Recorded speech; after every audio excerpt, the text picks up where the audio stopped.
ជំរាបសួរបងប្អូនទាំងអស់គ្នាស្វាគមន៍ជាថ្មីមកកាន់ Channel របស់ខ្ញុំថ្ងៃនេះផងដែរខ្ញុំបាទនឹងមានអត្ថបទថ្មីមួយដែលពាក់ព័ន្ធជាមួយនឹងអត្ថប្រយោជន៍ទាំង10នៃការញ៉ាំទឹកសណ្តែកដើម្បីជួយឲ្យសុខភាពល្អនៅពេលព្រឹកការចាប់ផ្ដើមព្រឹកព្រលឹមជាមួយភេសជ្ជៈដែលមានជីវជាតិគឺជាគន្លឹះនៃសុខភាពមាំមួនពេញមួយថ្ងៃ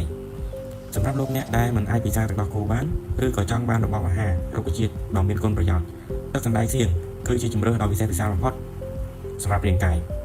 យោងតាមការស្រាវជ្រាវវិទ្យាសាស្ត្រទឹកសណ្តែកសៀងមិនត្រឹមតែសម្បូរទៅដោយប្រូតេអ៊ីនរុក្ខជាតិខ្ពស់ប៉ុណ្ណោះទេប៉ុន្តែវាថែមទាំងផ្ទុកនូវសមាសធាតុសកម្មជីវសាស្ត្រជាច្រើនដែលជួយការពារនិងទ្រទ្រង់រាងកាយយ៉ាងមានប្រសិទ្ធភាពខាងក្រោមនេះជាអត្ថប្រយោជន៍សុខភាពទាំង10យ៉ាងដែលទទួលបានពីការពិសាទឹកសណ្តែកសៀងជាប្រចាំទី1ជំរឿនសុខភាពសម្រាប់អ្នកមិនត្រូវនឹងជាតិឡាក់តូដែលភាសាអង់គ្លេសហៅថា lactose intolerant ទឹកសណ្តែកសៀងគ្មានជាតិឡាក់តូដូចទឹកដោះគោសត្វនោះទេហេតុនេះវាមិនបង្កឲ្យមានអាការៈហើមពោះឈឺពោះឬក៏រាគរូសចំពោះអ្នកមានប្រតិកម្មជាមួយទឹកដោះគោនោះទេទី2ការកាត់បន្ថយការរលាកក្នុងរាងកាយសម្បូរទៅដោយសារធាតុប្រឆាំងអុកស៊ីតកម្មជាពិសេសគឺសមាសធាតុ isofarone ដែលជួយប្រឆាំងនឹងរ៉ាឌីកាល់សេរីនិងកាត់បន្ថយហានិភ័យនៃការរលាករ៉ាំរ៉ៃក្នុងកោសិកាទី3ជំនួយសុខភាពបេះដូងជាតិខ្លាញ់នៅក្នុងទឹកសណ្តែកសៀងភាគច្រើនជាខ្លាញ់មិនទាន់ឆ្អែតដែលជាខ្លាញ់ល្អរួមផ្សំជាមួយនឹងប្រូតេអ៊ីនរុក្ខជាតិជួយគាំទ្រដល់មុខងារបេះដូងនិងកាត់បន្ថយអត្រាគ្រោះថ្នាក់ពីជំងឺសរសៃឈាមបេះដូងទី4គ្រប់គ្រងកម្រិតកូលេស្តេរ៉ុលវាមានសមត្ថភាពជួយកាត់បន្ថយកម្រិតកូលេស្តេរ៉ុលអាក្រក់ដែលហៅថា LDL ក្នុងឈាមជៀសវាងការកកស្ទះក្នុងសរសៃឈាមទី5ជួយបញ្ចុះសម្ពាធឈាមជាតិប៉ូតាស្យូមដែលមាននៅក្នុងទឹកសណ្តែកសៀងដើរតួនាទីយ៉ាងសំខាន់ក្នុងការបណ្ដេញជាតិសូដ្យូមដែលលើសនិងជួយសម្រួលដល់សម្ពាធឈាមឲ្យស្ថិតក្នុងកម្រិតធម្មតាទី6កាត់បន្ថយរោគសញ្ញាវ័យអស់រដូវសារធាតុ isofarone មានទម្រង់ស្រដៀងនឹងអរម៉ូន estrogen របស់ស្ត្រី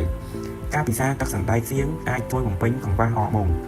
និងកាត់បន្ថយអាការៈក្តៅភាយភាយស្បែកស្ងួតឬគេងមិនលក់ចំពោះស្ត្រីជិតអស់រដូវទី7កាត់បន្ថយហានិភ័យនៃជំងឺមហារីកការសិក្សាបែបវិទ្យាសាស្ត្របង្ហាញថាសារធាតុប្រឆាំងអុកស៊ីតកម្មក្នុងសណ្តែកសៀងអាចចូលរួមចំណែកកាត់បន្ថយហានិភ័យនៃជំងឺមហារីកមួយចំនួនដូចជាមហារីកថ្លើមក្រពះសបន់និងមហារីកប្រូស្តាត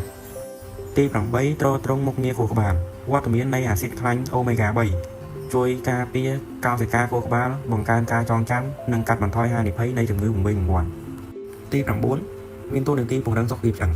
ទោះបីជាកាល់ស្យូមធម្មជាតិរបស់វាមានកម្រិតទាបជាងទឹកដោះគោបន្តិចប៉ុន្តែផលិតផលទឹកសណ្តែកសៀងបច្ចុប្បន្នភាគច្រើនត្រូវបានបន្ថែមជាតិកាល់ស្យូមនិងវីតាមីន D ដែលជួយឲ្យឆ្អឹងនិងធ្មេញរឹងមាំទី10ល្អបំផុតសម្រាប់ស្ត្រីមានផ្ទៃពោះជាតិប្រូតេអ៊ីននិងជាតិដែកខ្ពស់នៅក្នុងទឹកសណ្តែកសៀងជួយជំរុញដល់ការផលិតគ្រាប់ឈាមក្រហមការពារភាពស្លេកស្លាំងនិងផ្ដល់សារធាតុចិញ្ចឹមដល់ទារកក្នុងផ្ទៃដើម្បីទទួលបានសុខភាពល្អពេញលេញលោកអ្នកគួរជ្រើសរើសទឹកសណ្តែកសៀងប្រភេទមិនទាន់កែច្នៃឬប្រភេទដែលមានជាតិផ្អែមតិចសម្រាប់របបអាហារពេលព្រឹកប្រចាំថ្ងៃ